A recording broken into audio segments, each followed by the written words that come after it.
today. We're going to talk about angles. So degrees first. People feel much better about degrees. So let's just label these as degrees. So this would be 0 degrees. Going up would be a nice 90-degree right angle. Going up this way, a straight angle is 180 degrees. Oh, my circle's too big. I can't see all this at once. Well, that's going to screw everything up. The bottom here, what would that be? 270, because 180 plus another 90 degrees would be 270 degrees. I'm just going to write it right there so that I don't have to move my thing down. And then if we got all the way back around, we would be at 360 degrees. And go back to that idea of a coterminal angle. 0 degrees and 360 degrees are coterminal because they're the exact same angle. And you could keep going around, but for the most part, we like to think about going around the circle once. Radians. This would also be 0 radians, and the difference between 0 degrees and 0 radians is you just don't put the degree symbol. And we know that in 180 degrees, there are pi radians. So what would halfway between 0 and pi be? Pi halves, or half of pi. So you can always do the conversion, and for those of you that haven't taken pre-cal, you want to try to stop doing you want to get to a point that you know 90 degrees is pi halves, or that you can think through to get that 90 degrees is pi halves. It's not wrong to convert to multiply by pi over 180 or 180 over pi. It just takes a lot of time. We use 90 degrees a lot. We use pi halves a lot, so that's why we do that. And think about if we went down here, halfway between pi and 2 pi would be what? Yeah, or a lot of times people think about a pi plus a half would be pi and a half. But as an improper fraction, we would say 3 over 2 is 1.5 pi, or 3 pi. And again, you can get that using your conversion factor, but those are the basic ones. Some other ones that we use a lot, and I actually gave you 2 so that this wouldn't get too complicated at once. That's why the next slide has the same picture on it, right? You have 2 slides of this? Yeah. No? Yes? Okay. So another one that we use a lot is, what if we cut this in half? If this is 0 degrees and this is 90 degrees, what would be halfway in between 0 and 90 degrees? Degrees, 45 degrees. Recalculate, they're too much in radians already. But and in radians, think about halfway between 0 and a half pi would be pi fourths. Does that make sense? And so think about if we went through and we cut each one of these in half. Cut each of these little sections in half and just kind of draw it in the best that you can. And if you realize that each one of these is a fourth, you can just count these by fourths, right? Or you can think about that if this to here is 1 pi, think about how many pi's it is to here. 1/4, 2/4. This would be 3/4 of pi, or we say 3 pi over 4. It's honestly why I think using radians is easier for me than degrees, because for degrees, I always have to think 90 degrees plus 45 degrees is equal to, right? Like I actually have to do the math. Like I don't have it memorized of what degree that is, but I think it's 135 degrees. Is that true? After the big ones, you had 30. I think you had 15. And then you get well, yeah, well, we're not putting it all together yet. Because you're doing the 30 and the 60. And the same thing on this. This is why I do better with fractions. If this is 3 pi fourths, this is 1 pi, or that would be the same. You don't have to write that down. But that's the same as 4 pi fourths. So how many fourths would this be? 5 pi fourths, because I'm adding 1 more fourth to that. And again, degree mode, that would be 180 plus 45 would be 225 degrees. But 5 pi fourths, 6 pi fourths would be 3 pi halves, so this becomes 7 pi fourths, or that's 1 pi fourths away from getting back to 2 pi, which I guess we should write that up there, 2 pi.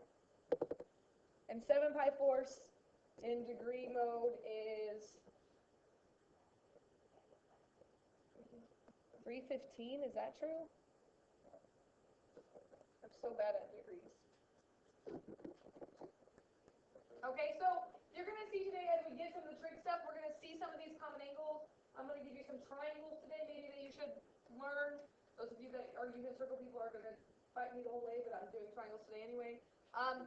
We're going to come back to this over and over again. So for those that haven't taken pre-cal, I know this seems like a lot maybe right now, but you'll just have this kind of as reference, and we're going to make these circles so many times, eventually they'll become a lot easier for you. But let's do one more. The other common thing to do is to think about increments of 30 degrees. So if we have 360 degrees and we want to break this up into increments of 30 degrees, each of these sections we need to break into like 3 equal parts. All right, so what our way to do first is break each of these somewhat roughly into 3 parts. And it's okay if it doesn't look perfect.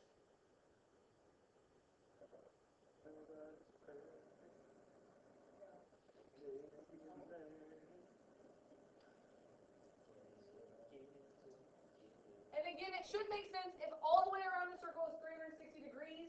If I break this into 12 equal parts, 360 divided by 12 is 30 degrees. So we could go through here and we could do each one of these as 30-degree increments.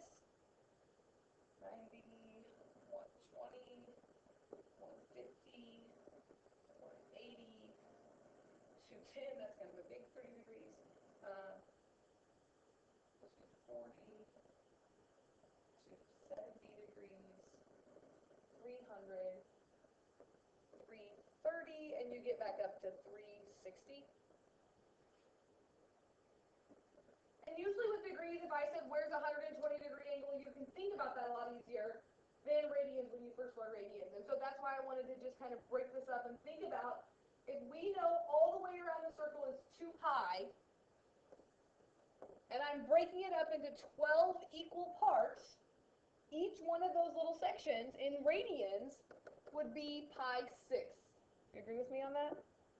So each one of these is like 1/6, 2/6, 3/6. But if you can reduce the fraction, reduce the fraction. And honestly, when I first started doing radians and first started dealing with the circle like this, I always would count like 5 pi 6. Like I really just did count. So this would be the same as saying 1/6 of pi, or pi over 6. And this would be the same as saying 2 pi over 6, but we're not going to write our answer like that, right? We can reduce that to pi thirds, because 2 over 6 is 1/3. And this would be 3 over 6, which is really just pi halves, it's still the same. And just count all the way around. So the next one would be 4 pi over 6. But again, that's going to reduce to 2/3, 2 pi thirds. And if you count 1, 2, 3, 4, 5 pi 6, I always remember it's 1/6 away of being a full pi. I just told my trig kids today as we started doing this that you might not learn trig from me, but I'm going to teach you to learn fractions. So, like I feel like sometimes people have never really thought about how much 5/6 is until they're learning circles. Because you really start thinking about fractions more. And so again, this is 1 full pi, or 6 over 6. So one more than that would be 7 pi over 6. 7 over 6 is 1 and 1/6.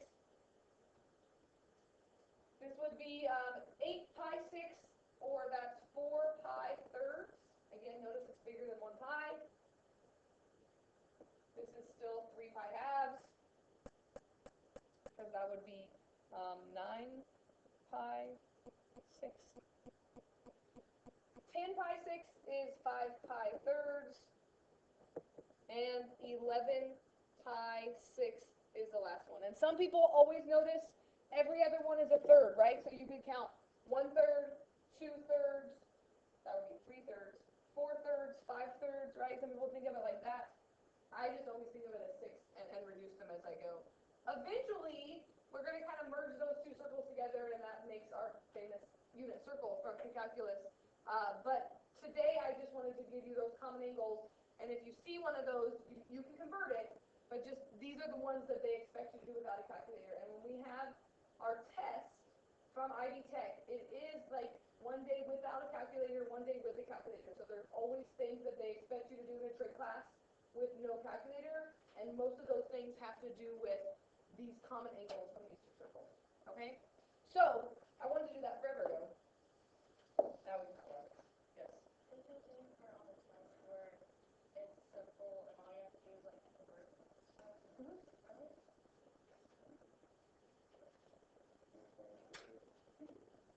Okay, way back in geometry class, you learned how to do some right triangle trig, and that's really where trig started, was dealing with right angles only. And so if you have a right triangle, you can label that triangle for each angle. So I just called this angle theta, theta just being whatever angle that happens to be. The side across from theta, we're going to call that the opposite side because it's opposite the angle. The longest side of a right triangle is always called the hypotenuse, which I'm just going to write HYP for that. And then this side down here is called the adjacent side. Adjacent, by definition, means next to. The person adjacent to you, the person adjacent to Angel would be Brandy and Jake because they're next to her. So the side adjacent, not hypotenuse, that's the longest side, it's the other side, the one right next to.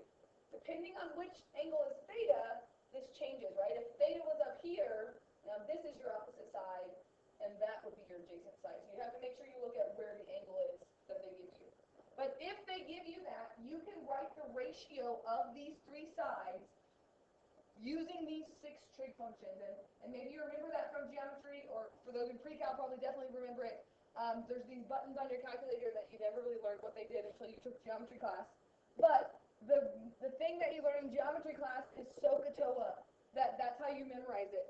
Sine is equal to the opposite side over the hypotenuse. That's the sine opposite hypotenuse.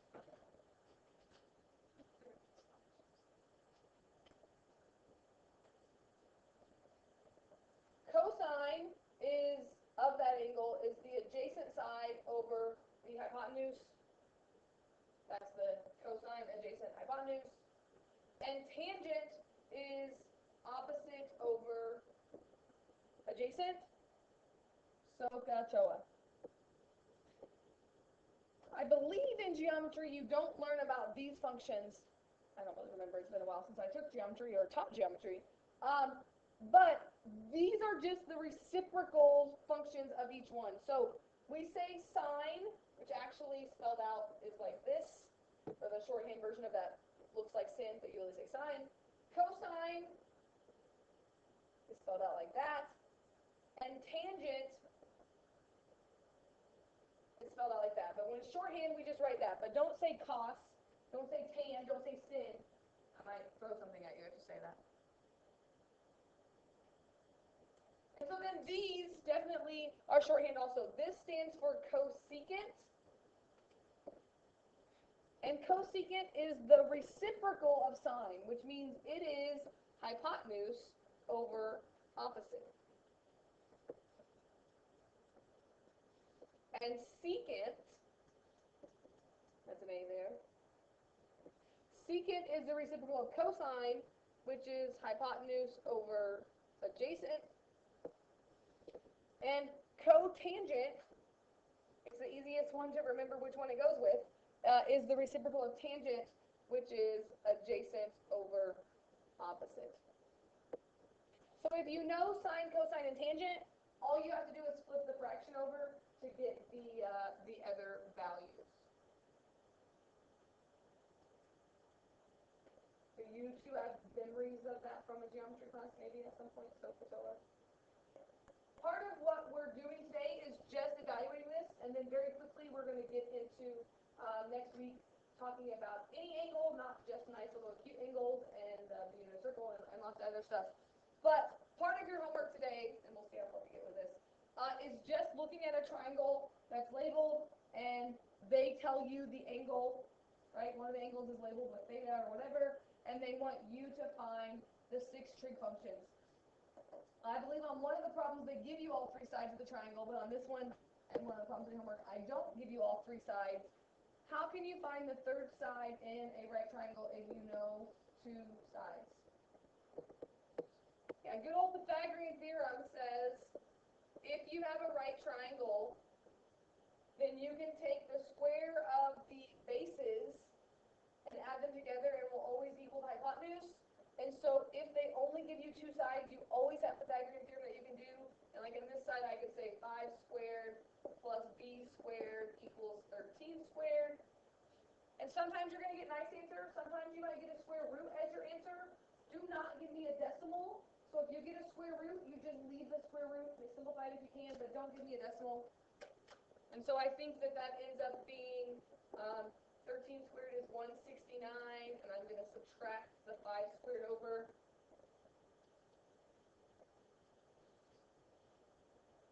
And you get that b squared equals 144.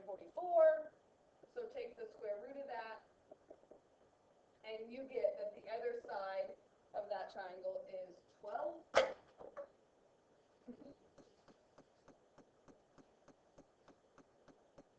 If they give you all three sides, you don't have to do that, right? Like it's just sometimes you have to just know. And now if you know all three sides, and if this is your theta, all you have to do is do SOHCAHTOA. So to do sine of theta, and that's how you write it, sine of theta equals, you just take the opposite side over the hypotenuse. So the opposite side is 5, over the hypotenuse is 13.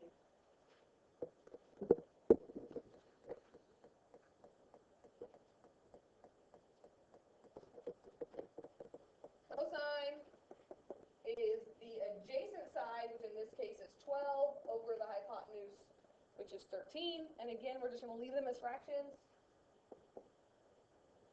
And tangent is opposite over adjacent, which in this case is 5 over 12. And then I also want you to do the reciprocal, which is a nice practice in case it helps you keep them straight. So cosecant is what goes with sine. So now flip that over, that's just 13 over 5. And honestly, I never even go back and look at the triangle. Once I do sine, cosine, and tangent, I just flip them over. I mean, you could go back and do hypotenuse over opposite, but I just look at these and say, now that's 13 over 12, and cotangent is 12 over 5. Question?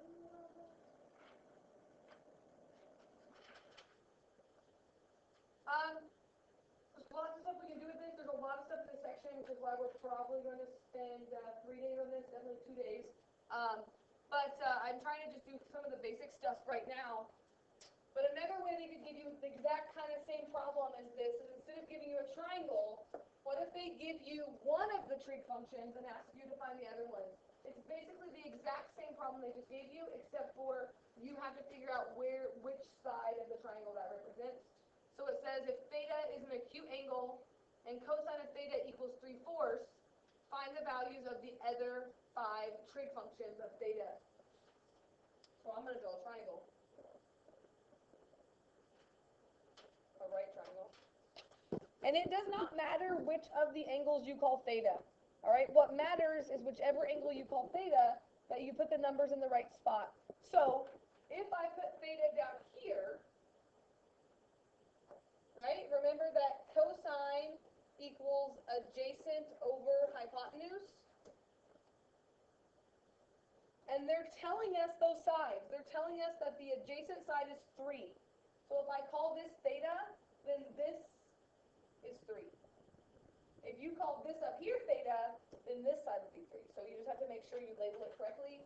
And the hypotenuse, either way, is 4.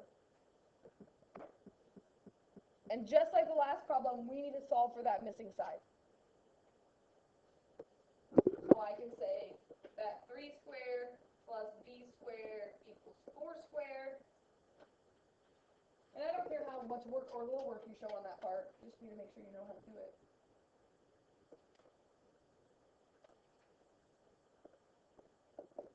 You get 16 minus 9, which is 7. When you solve that, you're going to get the square root of 7. I don't want the decimal. I'm going to label that side as the square root of 7.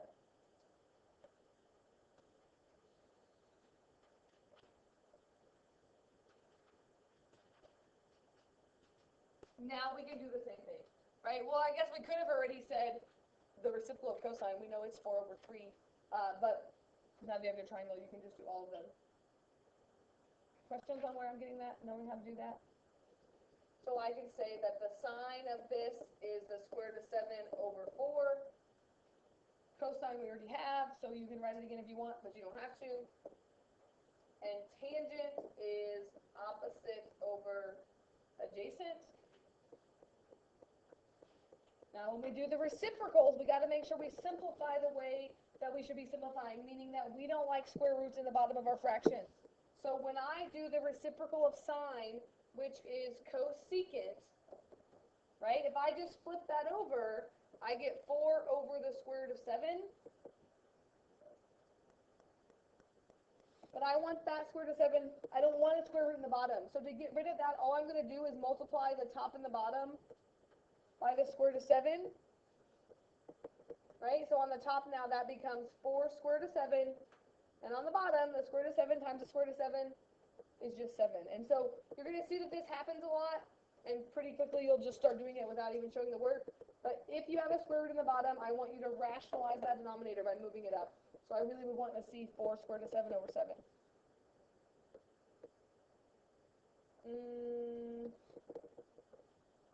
Secant is the reciprocal of cosine, so that's going to be 4 over 3. And then cotangent also is going to have that square root in the bottom, right? 3 over the square root of 7. So to rationalize that by multiplying, the square root of 7 is going to go on the top, and I get 7 in the bottom. So that would be my answer. 2, 3, 4, 5 as a trick.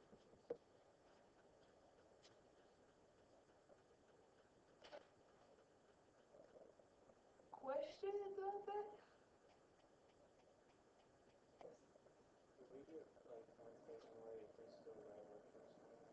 No. I mean, it's okay, right? What those are.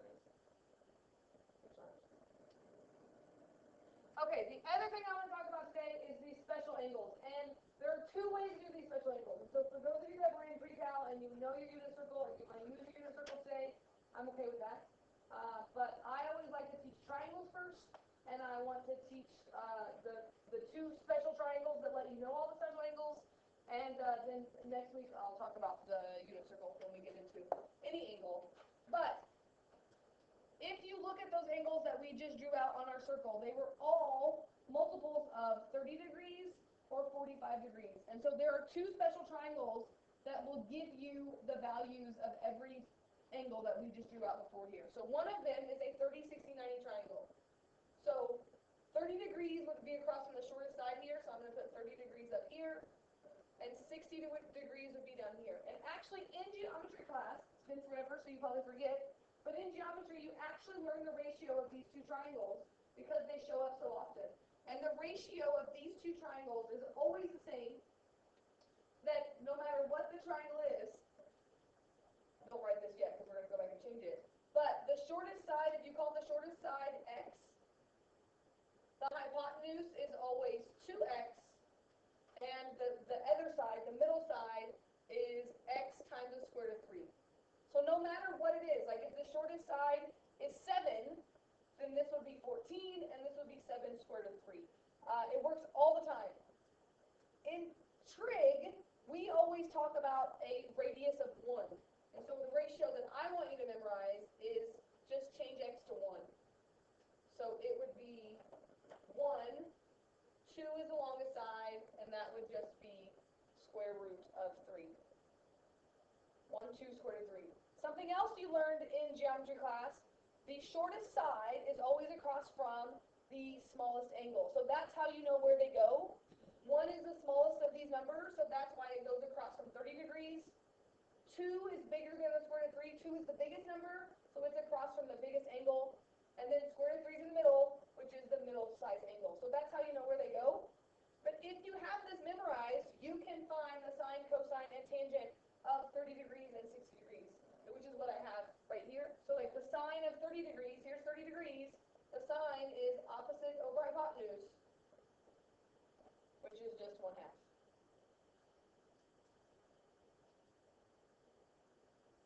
The cosine of 30 degrees, here's 30 degrees, adjacent over hypotenuse is square root of 3 over 2. And the tangent of 30 degrees, is opposite over adjacent, which is 1 over the square root of 3. I'm going to rationalize that as square root of 3 over 3. So do the same thing for 60 degrees if you haven't already started. Now use 60 degrees and do sine, cosine, and tangent. Opposite over hypotenuse. Adjacent over hypotenuse. Opposite over adjacent for tangent.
You should see that sine and cosine just switch on 30 and 60 because the opposite becomes the adjacent and the adjacent becomes the opposite.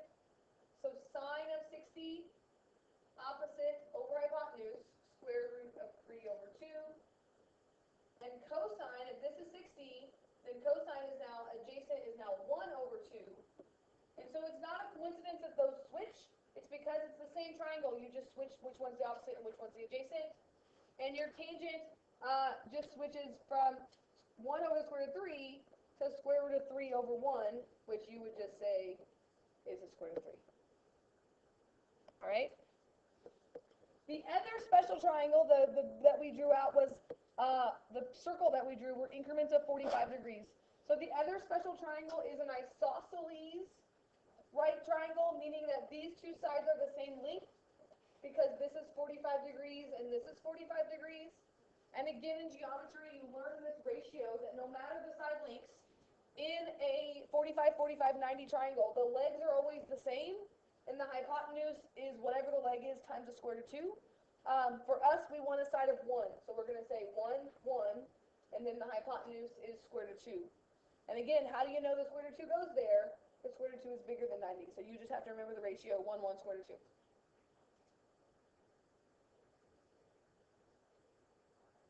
And if you know that ratio, then you can do the sine, cosine, and tangent of 45 degrees. Sine and cosine are going to be the same, right? Because these are the same angles, so the opposite and the adjacent are the same for 45 degrees, which happens to be 1 over the hypotenuse, which is square root of 2. And when you rationalize that, you get square root of 2 over 2.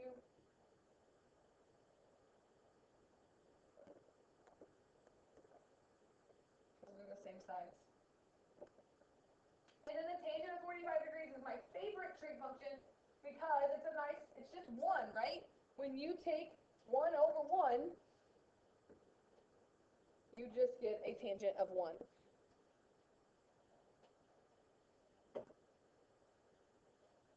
There are some problems on your homework today talking about finding exact values, which means that they want you to use these special values to give answers that might have square roots in them, to set up some trig values to do this. So let's look at a couple of these, and then I got a story problem, and then that's what we're going to call it quits today.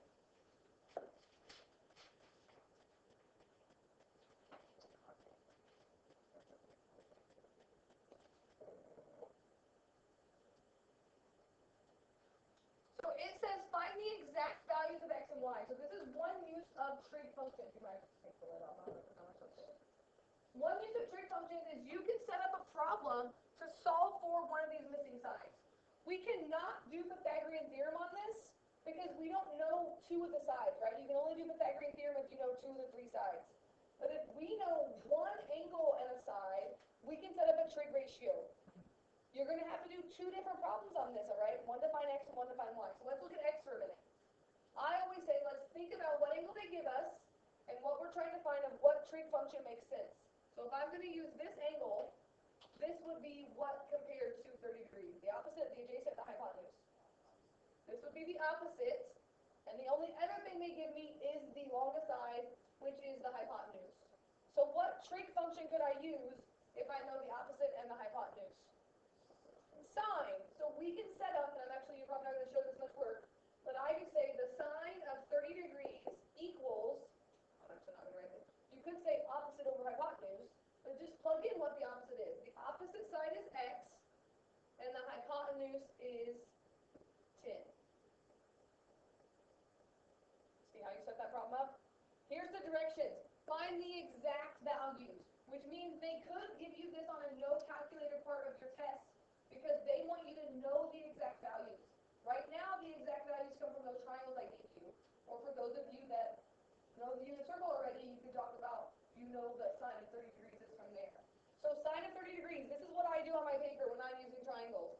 I draw the picture of 30 degrees, and I remind myself the ratio is 1, 2, square root of 3,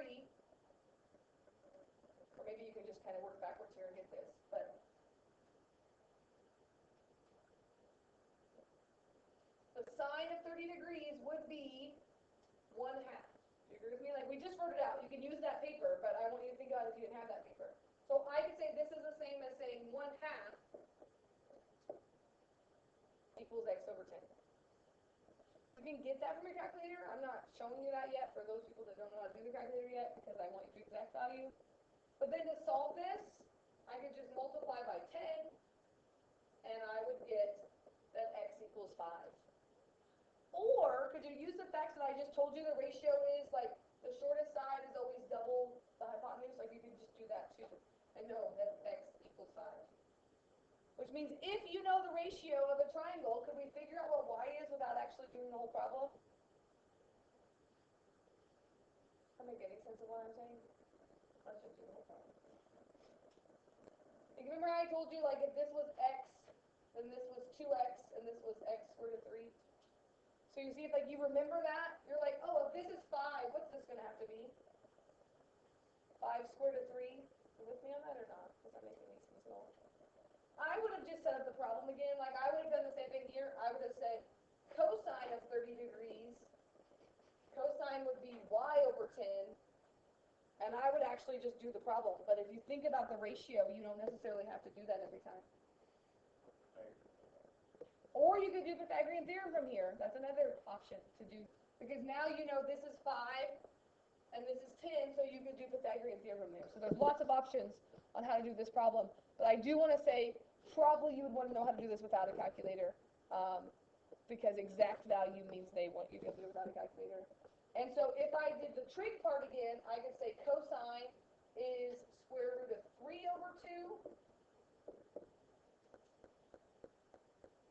And then I would multiply by 10 and get 5 square root of 3 equals 5. All of the problems like this today are 30, 60, or 45 degrees. So you can use that chart we made. You can use the ratios if you want, but I don't care as long as you're giving me the exact answer here. I guess it would have helped on this one if I labeled one of these. I believe this is supposed to be labeled 45 degrees. It's not labeled, we don't really know what to do with the problem.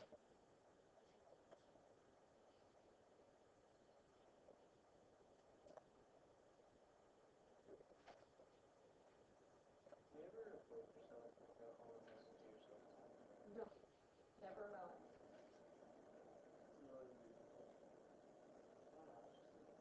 So it's just like the other problem. Like, if I wanted to use sine here or cosine, it doesn't matter.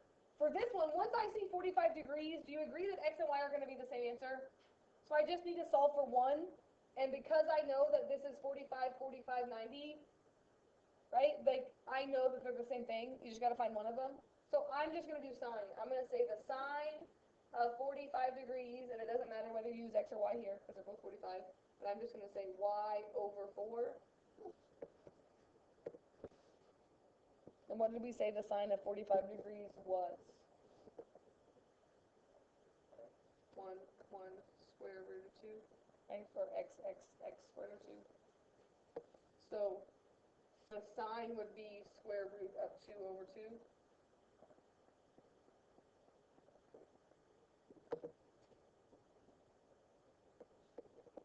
Multiply by 4. And you get 2 square root of 2 equals both x and y, I'm going to say. Because in a 45, 45, 90 triangle is isosceles, like it has to be the same. And in your homework, it would be labeled 45, like I just forgot to put the 45 up there. Most people, for those of you that haven't taken pre-calc, most people like the unit circle better than these triangles, and so next week when I show the unit circle, and we do problems like this, like you'll probably like it better, but I just try to do one thing at a time. That's why it's a process here. What's the uses of trig? Well, here's one example, is if you have a situation that makes the right triangle, you can use trig to solve it. And so it says a 10-foot ladder leans against the side of a house and makes a 60-degree angle with the ground. How far up the house does it reach? I put a lovely log cabin here for you. If I drew a ladder, right, the house hopefully is a right angle with the ground there that you could draw that and over. I think three-dimensional here a little bit. That this would be my right angle. And it says the ladder is 10 feet. So that would be this part. That would be my hypotenuse. It makes a 60-degree angle with the ground. So that would be this angle right here. Do you agree with that? How far up the house does it reach? That means I'm looking for this side. Do you agree with that? So it's really just like the last problem that we did, except it's a sort of problem. You have to set up your own triangle. But you still end up with a thing that you can say, oh, this is the opposite side. This is the hypotenuse. So I could set up the problem that the sine of 60 degrees equals the opposite side that I don't know over the hypotenuse, which is 10 feet. And again, 60 degrees is one we could actually get the exact answer for, but just to show you how you can use your calculators to get a decimal answer, because having like a square root of 3 in your answer doesn't really make sense in terms of height. On your calculators, there is a sign button. Like to solve this, we would multiply by 10, which actually I think the sign is square root of 3 over 2, which we can work out. But on your calculator, you can take 10 times the sine of 60, and I think you get like 8.66. Is that true? Are we going to do this? Not sure. 60?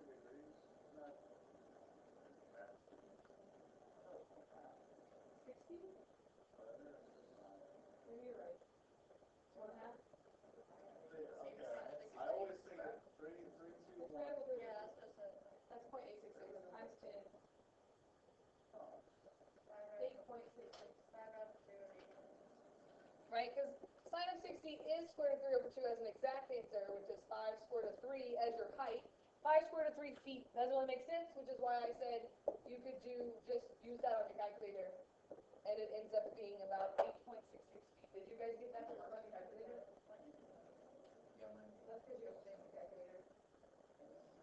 Does that make sense how to use your sine button though? So if you can do sine, then you can hit that button, sine of 60. That's because you're in the wrong code. When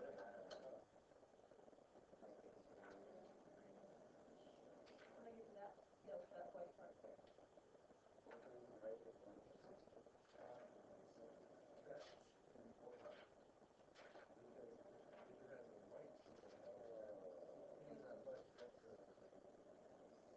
We need to figure out how to change those to be negative or greater than 1.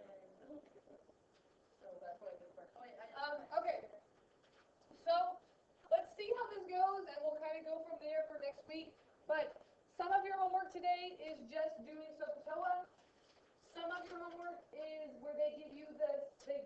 function, and you find the other ones. Some is using the exact values, which we wrote all out. You just gotta figure out how to put it. Some of you have calculators that will give you the exact values. Oh my gosh, Aaron.